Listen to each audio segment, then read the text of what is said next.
Welcome back every one. இன்றைக்கி நாம் 30வது episode வந்துட்டோம். இது வரைக்கும் நான் பண்ண வீடியோஸ் வந்து உங்களுக்கு பயனுள்ளதாக இருந்ததா, இல்லை வேறு ஏதாச்சும் இம்ப்ரூவ் பண்ணணும் அப்படின்னு நினச்சிங்கன்னா தயவுசெய்து கமெண்ட்ஸில் சொல்லுங்கள். சிலர் வந்து இந்த ஆடியோ லெவல் வந்து லோவாக இருக்குது அப்படின்னு சொல்லியிருந்தீங்க. அதை நான் இம்ப்ரூவ் பண்ணிட்டேன். அதே மாதிரியே இந்த கான்டென்ட்டில் நான் பண்ணுற கிராமர் லெசன்ஸில் ஏதாச்சும் இம்ப்ரூவ்மெண்ட் தேவைன்னு நினச்சிங்கன்னா தயவுசெய்து அதையும் கமெண்ட்டில் தெரியப்படுத்துங்க. கண்டிப்பாக பண்ணுறேன்.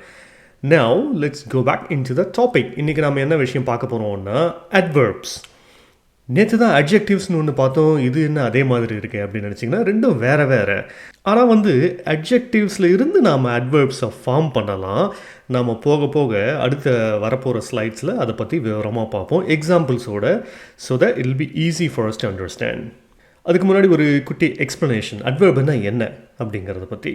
Adverbs explain about how, when, where and why something happens. அதாவது ஒரு விஷயம் நடக்குது, அது எங்கே, எப்போ, எப்படி, எதுக்காக நடக்குது அப்படிங்கிறத விளக்குவது தான் அட்வர்ப்ஸோட வேலை. இப்போது அதோட ஸ்ட்ரக்சர், அதை எப்படி நம்ம ஃபார்ம் பண்ணுவோம் அப்படிங்கிறத பார்ப்போம். Adverbs can be placed at the beginning, middle or end of a sentence depending on what they modify or try to imply.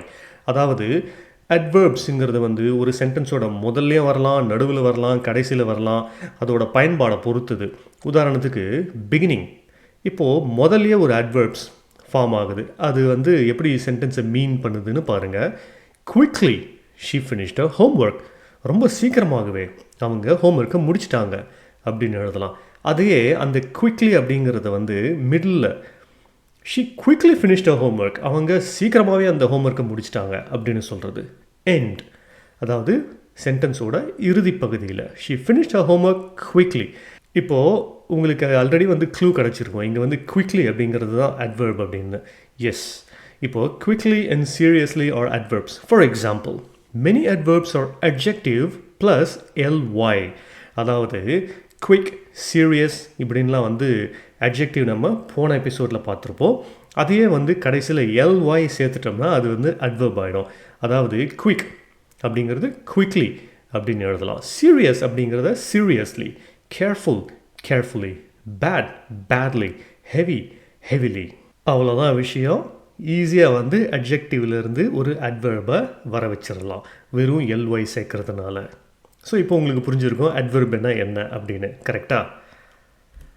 இப்போ நம்ம இன்னும் கொஞ்சம் உதாரணங்கள் பார்ப்போம். இன்னும் கொஞ்சம் கிளாரிட்டி கிடைக்கும் நமக்கு. குவிக்லி அதை பயன்படுத்தி ஒரு சென்டென்ஸ் எழுதியிருக்கேன் பாருங்கள். இதில் வந்து அந்த எண்ட் ஆஃப் த சென்டென்ஸில் அந்த அட்வர்ப் வருது.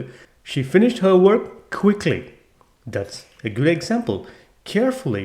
He carefully crossed the street. அவர் வந்து ரொம்ப கவனமாக சாலையை கடந்தார், தெருவை கடந்தார். Happily. They played happily in the park. இப்போ நீங்கள் உங்களுக்கான ஒரு எக்ஸசைஸ். இந்த குவிக்லி, கேர்ஃபுல்லி, ஹாப்பிலி எல்லாம் ஷஃபில் பண்ணி பாருங்கள். சென்டென்ஸ் முதல்ல பயன்படுத்தி பாருங்கள், நடுவில் பயன்படுத்தி பாருங்கள், கடைசியில் பயன்படுத்தி பாருங்கள். I'll give you an example. They played in the park happily. Happily they played in the park.